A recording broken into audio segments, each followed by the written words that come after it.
Halo Unshakable People, selamat pagi. Apa kabarnya pagi ini? Tentunya kita harus luar biasa, kita harus makin bersemangat dan penuh sukacita di pagi ini. Yes, sudah sangat terasa dan maybe kita semua sudah tahu bahwa ini bulan Desember dan kita sudah berada di minggu terakhir di bulan Desember. Tepatnya ibadah kita hari ini di 27 Desember, ini merupakan ibadah kita di akhir tahun. But wait, saya punya satu clue bahwa akan ada ibadah sekali lagi. So pastikan Bapak Ibu stay tune terus di Unshakable Church. Baik Bapak Ibu Saudara-saudari, bagi Bapak Ibu Saudara-saudari yang baru pertama kali hadir, baru pertama kali join di dalam Unshakable Church YouTube channel, saya bisa mengajak Bapak Ibu Saudara-saudari bisa mengisi di link deskripsi yang telah tersedia di kolom komentar. Baik, untuk kegiatan kita tepatnya di tanggal 30 Desember 2020 pukul 19.00 waktu Indonesia Barat atau pukul 20.00 waktu Indonesia Tengah, Unshakable Church tetap akan mengadakan midweek devotion ya. So pastikan Bapak Ibu Saudara-saudari tetap stay tune di Instagram Unshakable Church pukul 19.00 dan 20.00 waktu Indonesia Barat maupun waktu Indonesia Tengah. Dan pengumuman kita yang berikutnya, ini yang tadi saya bilang bahwa kita akan ada ibadah terakhir, ibadah tutup tahun tepatnya di tanggal 31 Desember 2020 ya. Kali ini ibadahnya malam pukul 19.00 waktu Indonesia Barat. Dan bagi Bapak Ibu Saudara-saudari yang ada di wilayah tengah bisa mengecek YouTube Unshakable Church-nya pada pukul 20.00. Kita akan melaksanakan bersama-sama ibadah tutup tahun di tahun 2020 ini. Dan saya percaya bahwa Tuhan akan memberikan buktinya. Walaupun bagi Bapak Ibu Saudara-saudari yang belum merasakan hari tahun-tahun ini Tuhan banyak membuktikan, tapi saya percaya masih ada waktu Tuhan akan memberikan buktinya kepada kita. Amin. Saya buka satu ayat firman Tuhan di dalam Kisah Para Rasul 1 ayatnya yang ketiga. Firman Tuhan katakan, kepada mereka ia menunjukkan dirinya setelah penderitaannya selesai, dan dengan banyak tanda ia membuktikan bahwa ia hidup. Sebab selama 40 hari ia berulang-ulang menampakkan diri dan berbicara kepada mereka tentang kerajaan Allah. Amin. So Bapak Ibu Saudara-saudari, firman ini memberitahu kita bahwa Tuhan membuktikan bahwa dia hidup dengan banyak tanda. Amin. So, berapa banyak tanda yang sudah Bapak Ibu Saudara-saudari rasakan sepanjang tahun ini? Berapa banyak tanda yang membuat kita sadar, Bapak Ibu Saudara-saudari sadar bahwa Tuhan itu real, Tuhan itu nyata, Tuhan itu hidup, Tuhan itu tidak pernah meninggalkan Bapak Ibu Saudara-saudari. Berapa banyak tanda yang sudah kita rasakan? Dan oleh sebab itulah kita perlu bersyukur Bapak Ibu Saudara-saudari. Oleh karena itu, saya mau mengajak Bapak Ibu Saudara-saudari pagi ini, jadikan ibadah ini menjadi ibadah yang hidup. Saya tangkap satu clue penting bahwa tanda bahwa sesuatu hidup adalah ada tanda. So, make sure hari ini kita membuat ibadah kita di tanggal 27 Desember ini, di ibadah hari ini menjadi ibadah yang hidup. Kita berikan pujian yang hidup, kita berikan penyembahan kita yang hidup. Oleh sebab itu Bapak Ibu Saudara-saudari, saya mengajak Bapak Ibu Saudara-saudari, kita ready, kita memulai ibadah kita. Mari kita siapkan hati kita. Mari kita berdoa. Tuhan, kami berdoa pagi ini, kami bersyukur kalau sepanjang tahun ini Tuhan sudah membuktikan bahwa Tuhan hidup dalam hidup kami. Tuhan memberi banyak tanda sehingga kami tahu, kami percaya bahwa Tuhan Engkau hidup. Dan Tuhan, hari ini kami bersyukur, kami juga membuktikan Tuhan bahwa kami akan memberikan penyembahan kami yang hidup, pujian kami yang hidup, dan kami percaya bahwa pagi ini ada ibadah yang hidup yang boleh ada di tengah-tengah kami. Oleh sebab itu Tuhan, bertahta di atas ibadah hari ini dan kami ready untuk memuji dan memuliakan nama Tuhan. Di dalam nama Yesus kami berdoa dan kami mengucap syukur. Haleluya. Amin. So, people, enjoy the service.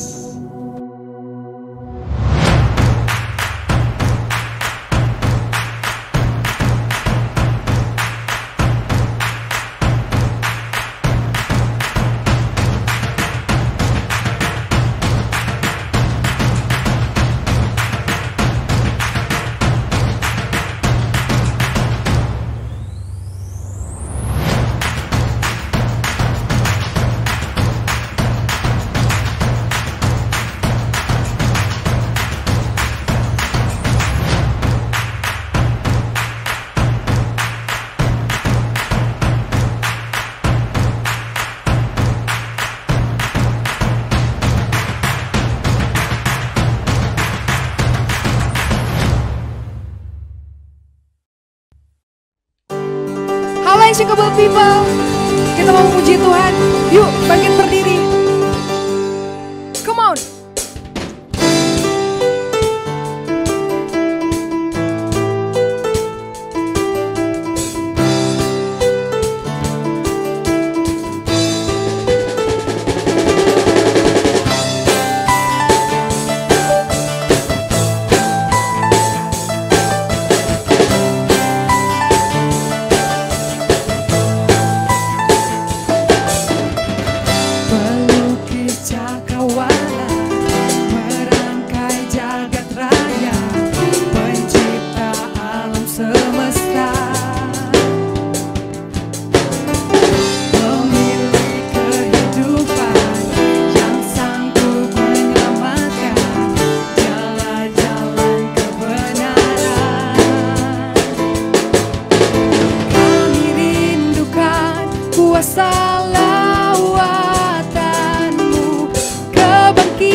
Kehidupan.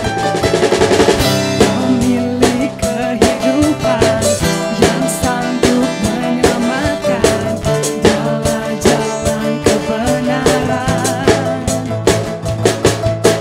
Kami rindukan kuasa lawatan-Mu, kebangkitan pasti terjadi. Oh, oh, oh.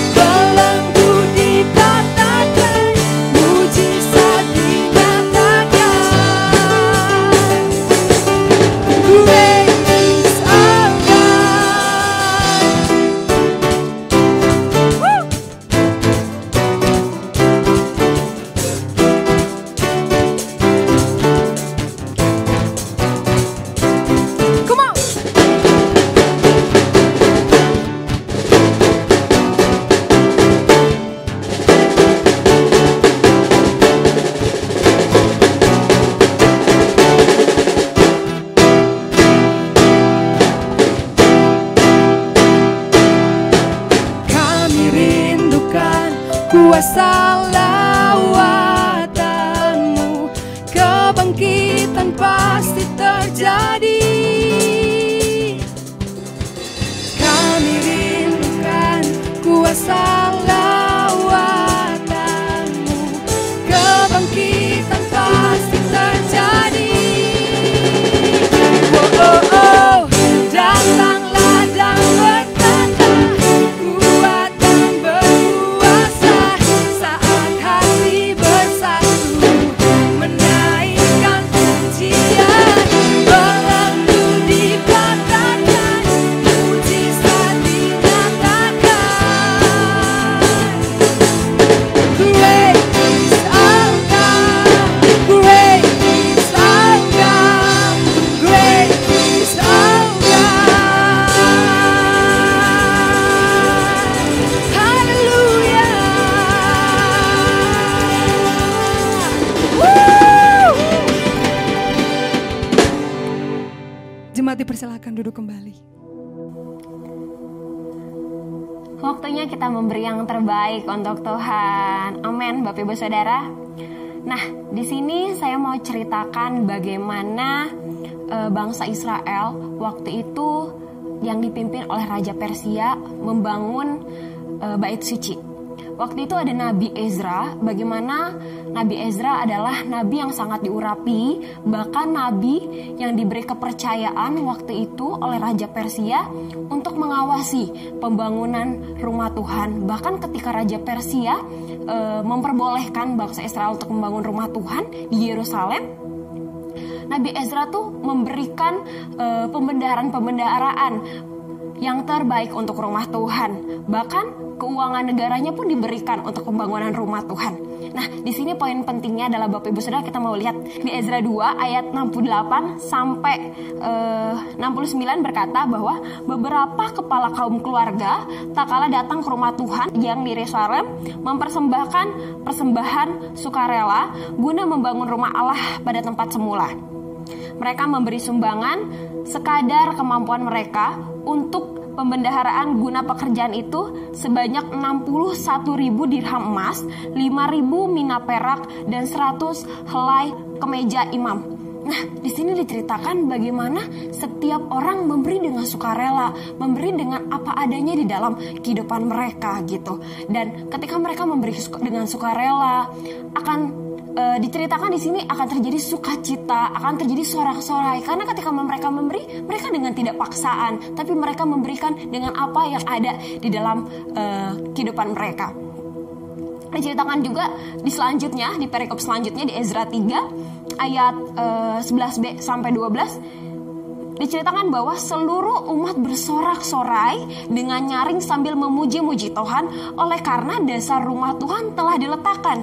Tetapi banyak di antara para imam, orang-orang Lewi, dan kepala kaum keluarga, baik orang tua, melihat rumah yang dahulu, mereka menangis dengan suara nyaring. Nah, di sini diceritakan bahwa ketika mereka sudah selesai membangun bait suci, ada satu sukacita yang mereka rasakan. Bahkan sampai mereka merasakan bagaimana sukacita, bahkan mereka tuh menangis dengan haru. Kalau kita bayangkan ketika kita sedang membangun rumah Tuhan, ketika letak dasar itu selesai diletakkan, itu tuh merupakan suasana yang sangat mengharukan pada waktu itu, karena mereka memberikan dengan apa adanya dari mereka, dan ada satu sukacita ketika mereka bisa memberi dengan sukarela. Nah, Bapak Ibu Saudara, saya mau kasih tunjuk Bapak Ibu Saudara satu cuplikan video yang bisa sungguh memberkati kehidupan kita juga. Baik, kita bisa lihat ya Bapak Ibu Saudara, bagaimana api tersebut yang dari satu batang korek api tersebut bisa mempengaruhi api-api yang lain terus menerus hingga api itu semakin besar. Sama dengan pemberian kita, ketika kita memberi yang terbaik dengan sukarela untuk rumah Tuhan, berkat Tuhan akan terus menerus berlimpah di dalam kehidupan kita. Bahkan kita bisa melihat bahwa rumah Tuhan kita semakin besar untuk kemuliaan nama Tuhan. Amin Bapak Ibu Saudara, saya excited banget untuk kita bisa memberi dengan sukarela, karena saya percaya akan ada terus menerus berkat Tuhan yang kita dapat nikmati. Bahkan kita bisa melihat kemuliaan Tuhan lewat pembenaran kita dalam rumah Tuhan. Baik Bapak Ibu Saudara, kita siap untuk memberi. Buat Bapak Ibu Saudara yang sudah siap dari tadi handphonenya, Bapak Ibu Saudara bisa mentransferkan ke rekening BCA atas nama Gereja El Shaddai Injil Sepenuh. Ada rekening perpuluhan dan rekening khususnya juga. Nah, buat Bapak Ibu Saudara juga, kita punya barcode juga. Nah, Bapak Ibu Saudara bisa men-scan barcode di layar Bapak Ibu Saudara. Baik, semuanya sudah memberi. Kita mau berdoa untuk persembahan kita. Tuhan, kami mengucap syukur buat persembahan yang kami berikan pada hari Minggu ini. Kami percaya Tuhan, ketika kami memberi dengan sukarela, dengan apa yang ada, yang kami miliki Tuhan, biarkan itu menjadi satu sukacita, itu menjadi sorak-sorai Tuhan untuk kemuliaan nama-Mu, dan kami percaya akan ada terus menerus berkat-Mu Tuhan di dalam kehidupan kami. Bahkan kami melihat rumah-Mu semakin diperbaharui Tuhan, sama seperti pada waktu itu pembangunan bait suci di bangsa Yerusalem. Terima kasih Bapa, kami siap memberi yang terbaik untuk Engkau. Di dalam nama Tuhan Yesus kami berdoa. Haleluya. Amin. Baik Bapak Ibu Saudara, siap untuk memuji dan memuliakan Tuhan? Saya undang Bapak Ibu Saudara untuk bangkit berdiri.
dalam hadiran-Mu.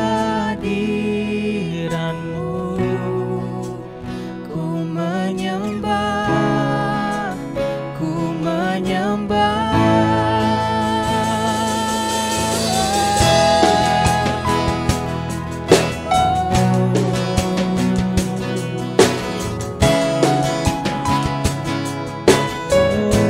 Katakan firman-Mu. Firman-Mu berkata mendekat, maka ku mendekat padamu. Ku hampiri kata kasih dan karunia-Mu, hadiran-Mu. Firman-Mu berkata mendekat,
Recovery People, selamat pagi.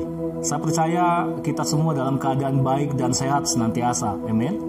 Dan saya mau mengucapkan selamat Natal buat kita semua. Dan saya percaya damai dan sukacita Natal senantiasa memenuhi kehidupan Bapak Ibu Saudara sekalian.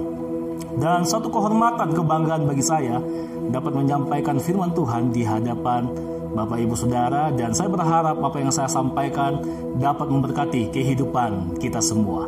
Dan sebelum kita mendengar firman Tuhan, mari terlebih dahulu kita bersatu di dalam doa. Bapa, kami sungguh mengucap syukur buat pagi hari ini. Oleh anugerah Tuhan kami dapat datang beribadah, memuji dan menyembah Engkau. Dan kami percaya banyak hal yang Tuhan sudah kerjakan di dalam kehidupan kami, khususnya di tahun 2020 ini. Engkau menolong kami, Engkau menguatkan kami untuk melewati masa-masa yang sukar. Itu semua karena anugerah Tuhan. Dan di akhir tahun ini kami sudah melihat begitu banyak pembuktian yang Tuhan kerjakan di dalam kehidupan kami. Dan sebentar kami akan mendengar firman Tuhan. Berkiranya apa yang kami dengar, berkiranya kami beroleh pengertian, kami beroleh kekuatan untuk dapat melihat rencana Tuhan yang indah atas setiap kehidupan kami. Dan kami siap untuk dengar firman Tuhan. Dalam nama Yesus kami berdoa, haleluya, amin. Saudara, di pagi hari ini saya memberikan judul khotbah saya dengan judul Anugerah. Saya percaya bahwa kata ini sudah tidak asing buat kita semua. Dan kita sangat senang mendengar kata anugerah. Dan saya percaya saudara mampu menjelaskan konsep anugerah dengan baik. Dan secara umum kita mengerti kata ini dengan pengertian pemberian yang diberikan secara cuma-cuma, padahal kita tidak layak menerimanya. Dan ini benar dan saya setuju dengan pandangan ini. Berbeda dengan apa yang dunia tawarkan. Kita juga mengenal konsep dunia dengan anugerah. Salah satu contoh yang sangat populer yang sering kita dengar adalah setiap tahun di tanggal 10 November bangsa ini memperingati Hari Pahlawan. Dan di tanggal ini pemerintah memberikan tanda bintang dan jasa kepada mereka yang telah berjasa buat pemikiran, buat konsep mereka untuk kemajuan bangsa ini. Mereka dianugerahi tanda bintang karena kontribusi mereka. Berbeda dengan apa yang kita pahami di dalam Alkitab. Kita menerima anugerah Tuhan bukan karena kontribusi kita, melainkan karena Tuhan sendiri. Sedangkan ketika kita tinggal di dunia, untuk kita bisa mendapatkan reward, mendapatkan penghargaan dan anugerah, kita mesti berkontribusi dulu. Saudara, saya ingin memberikan satu pengertian dasar, konsep dasar tentang anugerah. Anugerah adalah yang memberi tidak berkewajiban, yang menerima tidak memiliki hak, namun atas nama kasih ia diberi. Sekali lagi, yang memberi tidak berkewajiban, yang menerima tidak memiliki hak, namun atas nama kasih ia diberi. Sesungguhnya kita tidak layak untuk menerima anugerah Allah, untuk menerima keselamatan. Namun karena inisiatif Allah, karena kasih Allah akan kehidupan kita, kita dianugerahi keselamatan di dalam Yesus Kristus. Seharusnya Allah berkewajiban untuk menghukum kita, karena kita telah berdosa dan kita layak untuk menerima penghukuman, menerima kebinasaan. Bukan Yesus yang tergantung di kayu salib, melainkan saudara dan saya. Seharusnya hak yang kita punya adalah hak penghukuman itu. Kenapa? Karena kita memang manusia yang berdosa. Namun sekali lagi, inisiatif Allah lah yang menyelamatkan saudara dan saya. Dan konsep anugerah ini begitu jelas di dalam Yohanes 3 ayatnya yang ke-16. Di sana dikatakan, karena begitu besar kasih Allah akan dunia ini, sehingga ia telah mengaruniakan anaknya yang tunggal, supaya setiap orang yang percaya kepadanya tidak binasa, melainkan beroleh hidup yang kekal. Konsep anugerah sangat jelas di ayat ini. Bagaimana Allah mengaruniakan anaknya yang tunggal, yakni Yesus Kristus, untuk datang ke dunia, menebus saudara dan saya, menyelamatkan kita. Bukankah ini anugerah Allah yang patut kita syukuri di dalam kehidupan kita? Oleh karena itu, jangan pernah sia-siakan anugerah Tuhan. Tujuan Tuhan untuk menyelamatkan kita tidak hanya membuat kita berpindah dari gelap kepada terang, tapi tujuan yang lain adalah supaya kita bisa mendekat dengan Allah, memiliki hubungan yang intim dengan Tuhan, bahkan kita bisa mengenal Tuhan secara pribadi di dalam kehidupan kita. Dan Tuhan juga mengerjakan supaya kita menjadi serupa dan segambar dengan Dia, menjadikan kita berharga. Jika dunia menolak kita, Tuhan menerima kita. Jika dunia mengucilkan kita, Tuhan mengangkat kehidupan kita. Bukankah ini anugerah Tuhan di dalam kehidupan kita? Mari kita refleksikan kehidupan kita. Apa yang sudah kita terima di hadapan Tuhan. Bagaimana masa lalu kita dan bagaimana kehidupan kita yang sekarang. Kita bisa melihat satu perbedaan yang sangat jauh, bukan? Itu adalah anugerah Tuhan. Pertanyaan bagi kita semua di pagi hari ini. Bagaimana cara kerja anugerah itu di dalam kehidupan kita? Sebab mungkin kita sudah dilahirkan dari kecil sebagai seorang Kristen. Kita mengikuti pendidikan agama secara Kristen. Kita rajin ke gereja. Kita memuji menyembah Dia. Tapi banyak sekali orang Kristen tidak memahami konsep anugerah dengan baik dan benar. Yang akhirnya menyebabkan kehidupannya penuh dengan kesia-siaan. Dia mengalami frustasi, mengalami kekecewaan, mengalami ketakutan, kekhawatiran akan hidupnya sendiri. Tapi ketika kita tahu cara kerja anugerah di dalam kehidupan kita, saya percaya kita dikuatkan, kita bersuka cita, kita mengucap syukur. Sesungguhnya anugerah Tuhan itu nyata atas kehidupan kita semua. Konsep dan cara kerja anugerah itu Yesus jelaskan di dalam Matius 11 ayat yang ke-28 sampai ayatnya yang ke-30. Di sana dikatakan, "Marilah kepadaku semua yang letih lesu dan berbeban berat. Aku akan memberikan kelegaan kepadamu. Pikulah kuk yang kupasang dan belajarlah padaku. Karena aku lemah lembut dan rendah hati. Dan jiwamu akan mendapat ketenangan. Sebab kuk yang kupasang itu enak dan bebanku pun ringan." Ini adalah ajakan Yesus kepada kita. Yesus tahu ketika kita jatuh dalam dosa dan menjadi pribadi yang berdosa, perbuatan yang kita lakukan penuh dengan dosa. Kita hidup dalam tekanan, hidup dalam beban-beban palsu yang menghimpit kehidupan kita. Namun Yesus menawarkan anugerahnya atas kehidupan kita. Saudara bisa menyaksikan gambar di slide tentang kuk. Ini adalah gambar kuk. Ada dua sisi.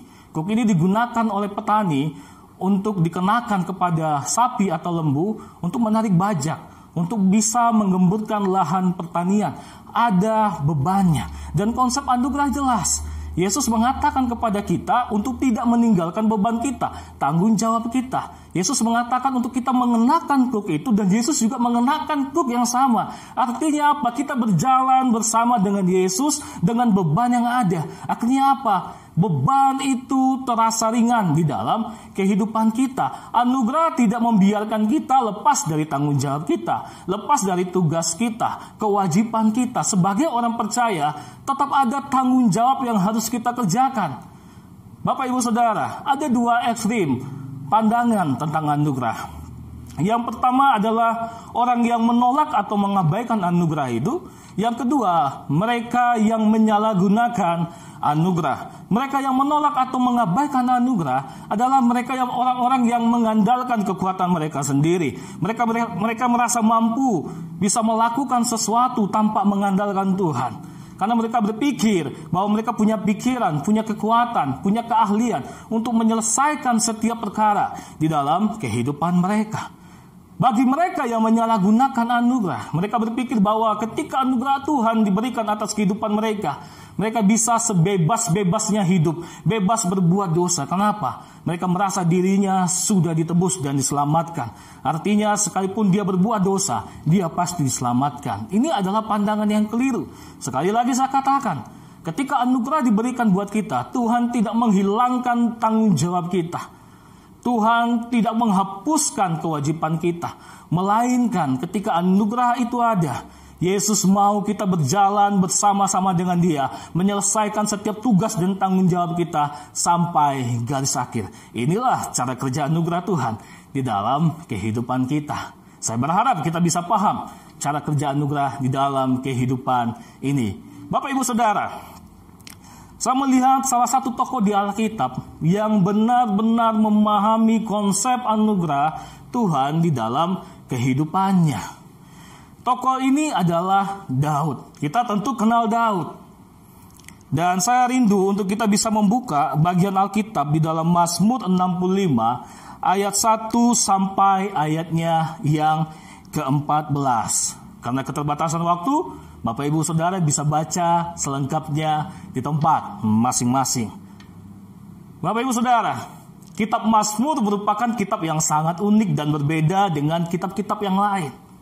Di dalam kitab Mazmur kita bisa melihat bagaimana orang pemazmur, siapapun yang menuliskan kitab Mazmur, bebas mengekspresikan diri mereka di hadapan Tuhan. Bebas mengungkapkan isi hati mereka. Kita bisa melihat ada bacaan tentang sukacita, kesedihan, kekhawatiran. Bagaimana mereka berjalan di dalam lembah kekelaman. Kitab Mazmur menceritakan itu semua. Ini menggambarkan satu hubungan yang dekat dengan Tuhan. Dan Daud menuliskan Mazmur 65 ini. Ayat 1 sampai ayat yang ke-14. Dia mengekspresikan kasihnya, mengekspresikan kerinduannya, mengekspresikan ucapan syukurnya atas berkat Tuhan, atas anugerah Tuhan yang sudah dia terima di dalam kehidupannya. Dan saya melihat di dalam Mazmur 65 ini ada 3 bagian yang luar biasa.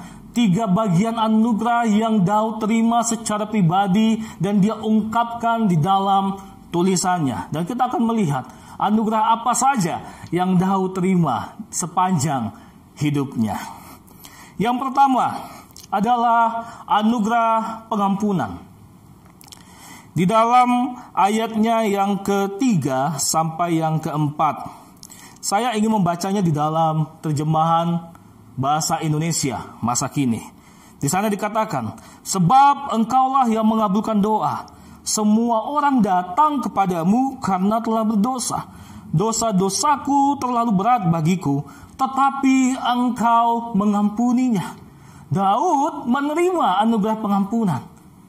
Suatu waktu di dalam 2 Samuel 11 diceritakan di sana bagaimana Daud jatuh di dalam dosa. Seharusnya waktu itu Daud pergi berperang, tapi dia memutuskan untuk tidak pergi berperang dan dia beristirahat. Dan di petang hari dia bangun dari pembaringannya dan berjalan di atas soto istananya sampai satu waktu dia melihat seorang wanita mandi. Dan akhirnya dia meniatkan untuk bisa mengenal wanita itu dan dia menyuruh orangnya untuk mencari tahu siapa wanita yang mandi itu. Kita lihat Daud mulai terobsesi dengan perempuan itu. Dosa sudah mengintip di depan pintu. Tapi apa yang Daud lakukan? Dia berupaya untuk membawa wanita itu ke istana. Dan akhirnya wanita itu adalah Batseba. Dan akhirnya wanita itu datang ke istana dan Daud menghampirinya. Berjalannya waktu, Bapak Ibu Saudara, Batseba mengandung. Dan Batseba memberikan informasi ke istana. Dan waktu itu Daud terkejut. Dan di terjemahan lain dikatakan di ayat yang ke-6. Daud berusaha untuk menyembunyikan dosanya. Karena dia sebagai seorang raja, dia tidak ingin dipermalukan. Dia tidak ingin aibnya terbongkar. Dia berusaha untuk menyembunyikan dosanya. Yang dilakukannya adalah dia memanggil Uria dari medan peperangan dan meminta Uria untuk menghampiri istrinya di rumah. Tapi Uria seorang yang cinta Tuhan, takut akan Tuhan, sangat mengasihi bangsanya dan dia berkata, aku tidak mau menghampiri istriku. Masakan aku bersenang-senang dengan istriku sedang prajurit-prajurit Israel sedang berjuang di medan peperangan. Dan akhirnya Daud dengan niat jahatnya mulai memberikan surat perintah supaya Uria ditempatkan di barisan paling depan. Tujuannya untuk apa, saudara? Tujuannya supaya Uria mati dan dia bisa mempersunting Batseba. Kita bisa melihat dosa yang Daud lakukan di dalam kehidupannya. Dosa yang sangat berat. Dosa yang layak untuk Daud dihukum mati. Tapi ketika Daud sudah melakukan itu, Bapak Ibu Saudara, dia tidak sadar sampai Tuhan mengutus Nathan di hadapan Daud. Dan ketika Nathan ada di hadapan Daud, Nathan berkata, ada dua orang yang tinggal dalam satu kota. Yang pertama adalah orang yang miskin, yang kedua adalah orang yang kaya. Di dalam 2 Samuel pasal yang ke-12. Yang miskin ini dia membeli seekor domba kecil betina. Dirawatnya sedemikian rupa, diberi makan, diberi minum dari pialanya, bahkan tidur di pangkuannya. Sedangkan si kaya, dia punya begitu banyak harta, lembu, dan domba. Tapi ketika temannya ingin berkunjung ke rumahnya dia sangat sayang. Dia nggak rela untuk mengorbankan dari apa yang dia punya, baik domba ataupun sapinya, untuk dikorbankan. Akhirnya si kaya mengambil dengan paksa domba kecil betina yang dimiliki oleh orang miskin ini. Ketika Daud mendengar apa yang disampaikan oleh Nathan, Daud menjadi marah. Dan dia berkata orang itu harus mengganti 4 kali lipat dari apa yang diambilnya. Dan di sanalah Nathan berkata, engkaulah orangnya.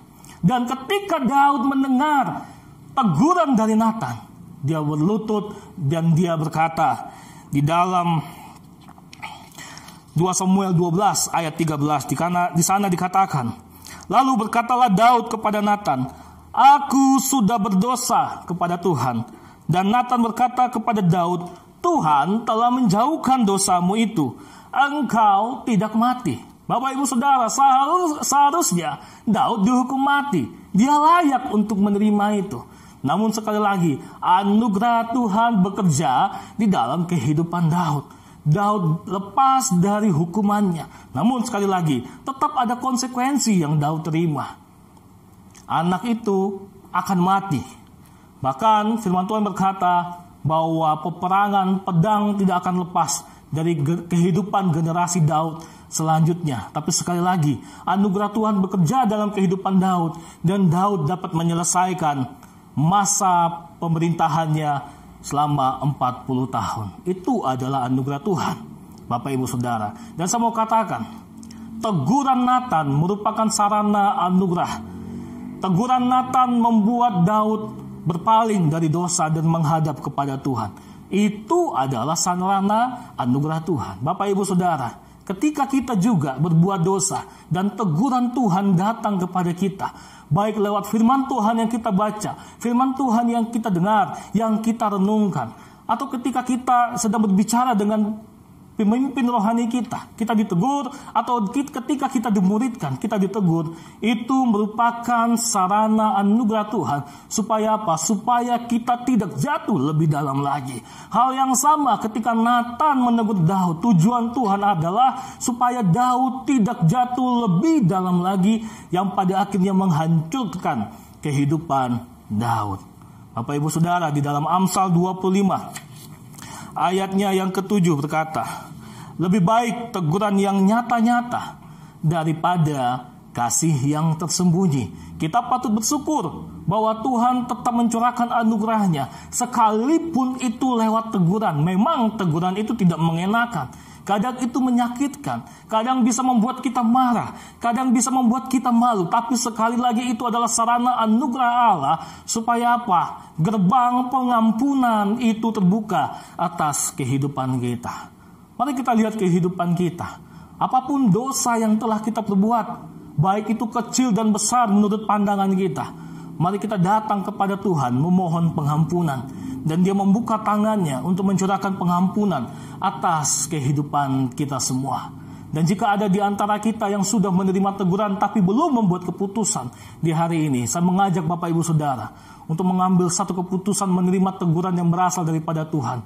Sebab teguran itu baik untuk kehidupan kita, supaya kita tidak jatuh lebih dalam lagi. Haleluya. Yang kedua, Bapak Ibu Saudara, anugerah apa yang Daud terima di dalam kehidupannya?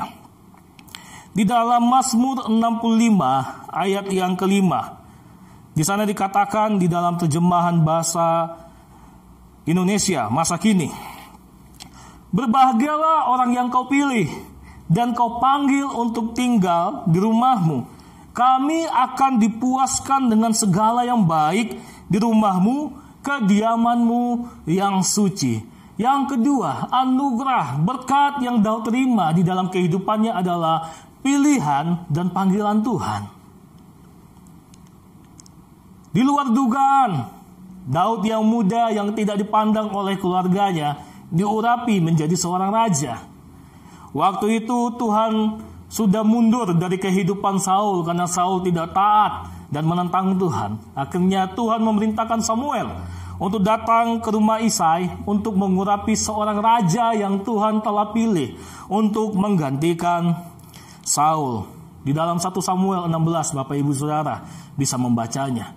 Dan ketika tiba di tempat Isai, di sanalah mulai Samuel mengumpulkan semua anggota keluarga Isai, bahkan ada tua-tua dari orang Israel, untuk melihat prosesi pengurapan ini. Dan akhirnya satu persatu anak Isai dipanggil oleh Samuel, dimulai dari Eliab. Dan ketika Samuel melihat Eliab, Samuel terkagum-kagum dan sepertinya ini orang yang diurapi oleh Tuhan. Tapi Tuhan berkata, janganlah pandang parasnya atau perawakannya yang tinggi, sebab aku telah menolaknya. Bukan yang dilihat manusia yang dilihat Allah. Manusia melihat apa yang di depan mata, tetapi Tuhan melihat hati. Ternyata Eliab tereliminasi karena bukan dia yang Tuhan pilih. Lalu selanjutnya Abinadab tereliminasi. Selanjutnya Syama tereliminasi. Bahkan sampai 4 kakak atau abangnya Daud semua tereliminasi. Dan Samuel berkata, semuakah ini anakmu? Dan Isai berkata, masih ada satu orang lagi. Dan Samuel berkata, panggillah dia. Dan sampai pada akhirnya Daud datang dan Samuel berkata, inilah orang yang diurapi oleh Allah. Dan Samuel mulai mengurapi Daud. Para ahli sependapat bahwa Daud diurapi ketika umur 12 sampai umur 16 tahun. Bapak Ibu Saudara. Tapi ketika dia menjadi raja atas bangsa Israel secara resmi di usia 30 tahun. Jadi di sini kita bisa melihat ketika Daud dipilih dan dipanggil Allah, dan ketika dia diurapi, dia kurang lebih membutuhkan waktu 18 tahun untuk bisa sampai menjadi seorang raja. Daud melewati begitu banyak proses yang harus dia lalui. Bahkan dia juga menghadapi ancaman demi ancaman dari Saul. Tapi sampai akhirnya Daud dikokohkan taktanya untuk menjadi seorang raja atas Israel. Kenapa? Karena Daud adalah pilihan Tuhan. Ya. Dikatakan di dalam ayat yang ke-12 dari 1 Samuel 16, dikatakan, pada akhirnya pilihan Tuhan jatuh kepada Daud. Ia kemerah-merahan, matanya indah dan parasnya elok. Bapak Ibu Saudara, kita tidak mengerti bagaimana pilihan dan panggilan Tuhan. Tapi Tuhan punya caranya sendiri. Ya, Tuhan memilih dengan kriterianya sendiri. Karena Tuhan tahu orang yang dia pilih dan panggil mampu menyelesaikan setiap rencana yang Tuhan punya atas kehidupan manusia ini. Amin. Saya membaca di dalam Kejadian kisah yang sangat menarik, Bapak Ibu Saudara. Ketika Tuhan memilih Yakub bukan Esau. Seharusnya Esau lah yang menerima hak kesulungan. Namun Yakub yang Tuhan pilih. Dan Yakub punya anak kesayangan, yaitu Yusuf. Ini adalah anak yang sangat disayang oleh Yakub. Dan Yakub memberikan pakaian yang maha indah, sehingga saudara-saudaranya yang lain sangat marah karena perlakuan orang tua mereka terhadap Yusuf. Sampai pada akhirnya saudara-saudaranya yang lain mulai berniat untuk menyingkirkan Yusuf. Dan sampai pada akhirnya mereka tidak jadi membunuh Yusuf, melainkan menjualnya. Dan akhirnya Yusuf berada di Mesir, mengalami satu proses Tuhan yang hebat. Sampai pada akhirnya dia diangkat untuk menjadi orang nomor 2 di Mesir. Jika kita melihat perjalanan hidup Yusuf, sungguh luar biasa perjalanan hidupnya dan menginspirasi kehidupan kita. Dan sepertinya Yusuf akan melanjutkan kehebatannya, melanjutkan pemerintahannya, karena dia adalah keturunan dari Yakub. Tapi Bapak Ibu Saudara, yang luar biasanya, kita tidak bisa menduga pilihan dan panggilan Tuhan. Ketika Yakub di penghujung usianya, dia mulai mengumpulkan anak-anaknya dan dia mulai memberkati setiap anak-anaknya. Di luar dugaan, berkat yang diterima Yusuf itu berbeda. Kita berpikir Yusuf akan melanjutkan kepemimpinan. Namun nyatanya Bapak Ibu Saudara, berkat itu jatuh kepada Yehuda. Di sana dikatakan di dalam Kejadian 49 ayat yang ke-10. Tongkat kerajaan tidak akan beranjak dari Yehuda, ataupun lambang pemerintahan dari antara kakinya, sampai dia datang dan berhak atasnya, maka kepadanya akan takluk bangsa-bangsa. Sekali lagi kita berpikir bahwa Yusuf yang akan melanjutkan tongkat pemerintahan itu. Namun berkat itu jatuh ke tangan Yehuda. Dan dari Yehuda lahir keturunan demi keturunan. Sampai pada akhirnya jatuh ke tangan Daud. Sampai pada akhirnya Yesus datang ke muka bumi ini menjadi raja atas segala raja yang menyelamatkan kehidupan kita semua. Kita tidak mengerti pilihan dan panggilan Tuhan di dalam kehidupan kita. Namun sekali lagi, jika saudara dipilih dan dipanggil Tuhan, itu adalah anugerah Tuhan yang luar biasa. Dan saya melihat sarana anugerah ini adalah adanya rasa aman di dalam diri kita. Ketika kita mendapatkan pilihan dan panggilan Tuhan, muncullah rasa aman di dalam diri kita. Hal ini yang dirasakan Daud ketika dia diurapi menjadi raja. Tantangan pertama yang dia hadapi, Goliat. Bangsa Israel takut menghadapi Goliat, namun Daud berani. Tantangan selanjutnya, dia mendapatkan ancaman dari Saul untuk dibunuh karena Saul iri terhadap kepopuleran Daud. Tapi sekali lagi, karena ada rasa aman di dalam dirinya, dia yakin akan panggilan Tuhan dan dia tidak mundur selangkah pun, dan dia menjalankan setiap panggilan Tuhan.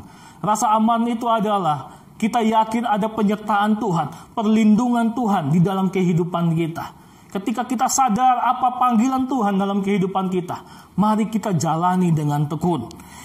Dan yang harus kita lakukan adalah seperti yang tertulis di dalam 1 Petrus 1 ayat yang ke-10.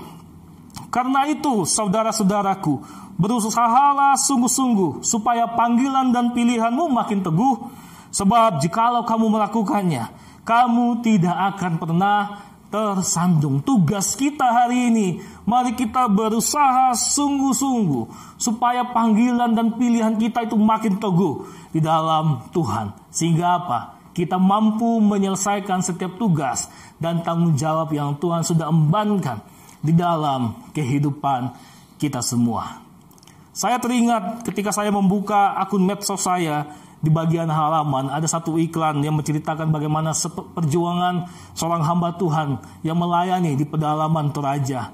Nama pendeta itu adalah Ibu Dorce Tandi. 27 tahun dia melayani di pedalaman, hidup dalam penderitaan, hidup dari bantuan dari jemaatnya.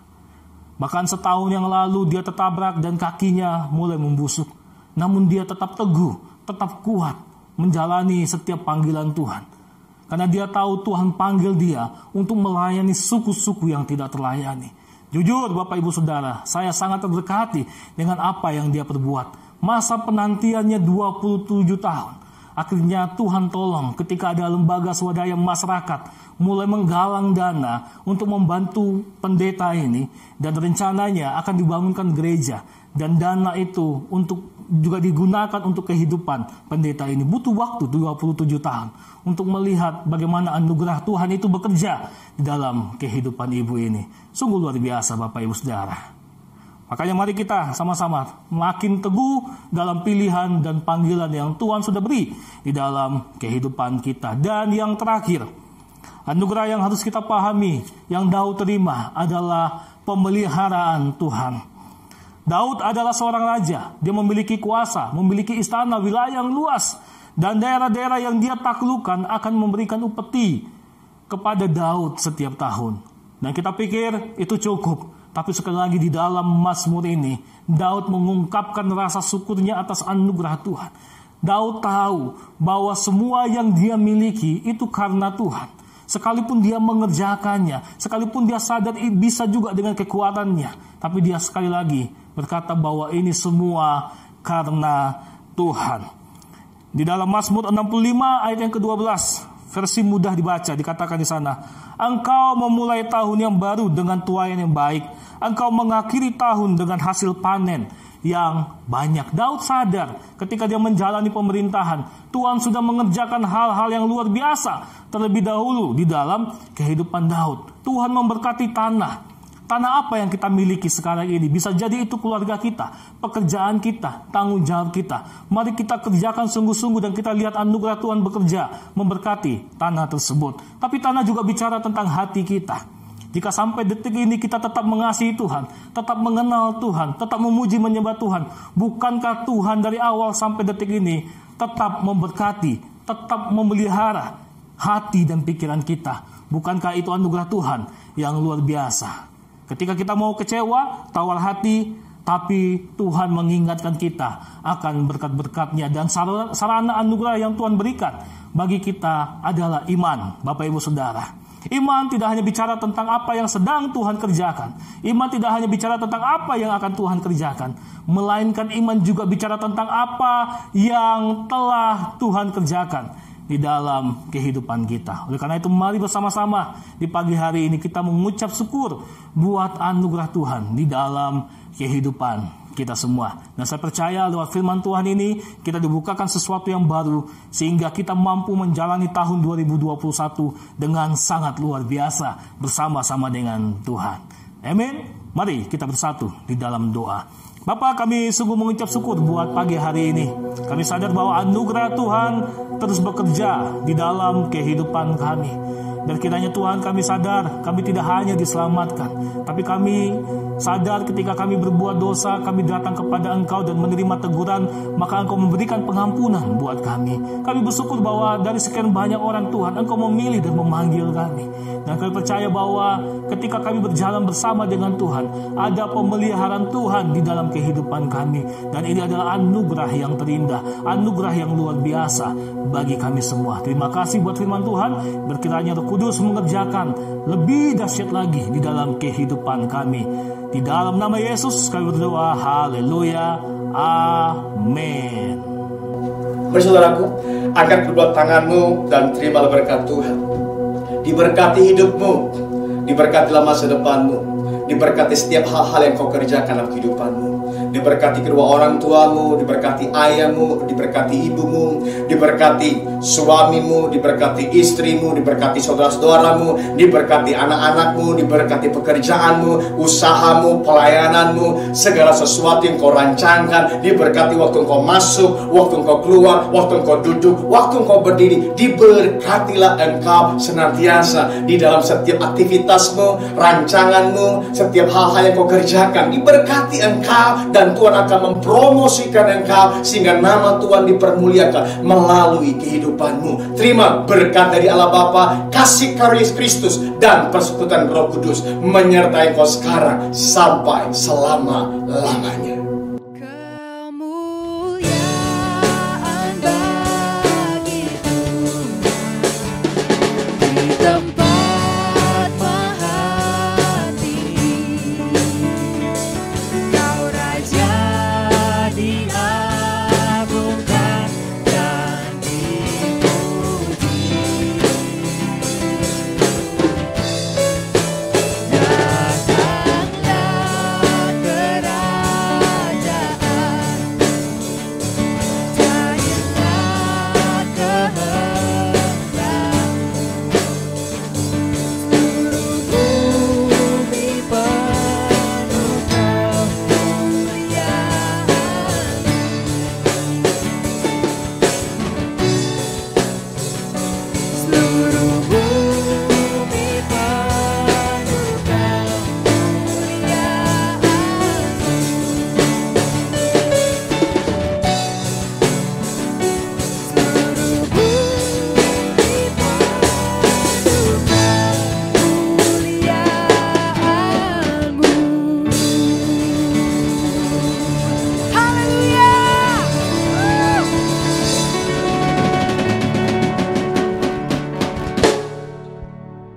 Sampai jumpa di ibadah online minggu depan. God bless you all.